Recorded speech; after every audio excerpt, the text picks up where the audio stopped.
everyone, this is Swati Sharma, psychologist in United Center. So मैं आज आपको एक material কথা জানাম যার নাম হয় আপনার animal flashcard. So আপনার animal flashcard তো আপনি যদি আপনার বাচ্চার animal identification to নাই যদি আপনার বাচ্চা Hello everyone, this is Swati Sharma, psychologist in United Center. So मैं आज आपको एक material কথা জানাম যার নাম হয় আপনার animal flashcard. So আপনার animal flashcard তো আপনি যদি আপনার বাচ্চার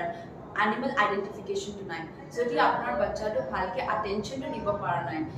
আৰ নহলে যদি আপনাৰ বাচ্চাটো ভালকে এটা জায়গা বহিব পাৰা নাই তেতিয়া আপুনি এই animal flashcard ইউজ কৰিব পাৰে animal flashcard তো আপনাৰ বাচ্চাক identification to বঢ়াব আৰু ভালকে আপুনি অলপ বিশেষটো ক'ব পাৰে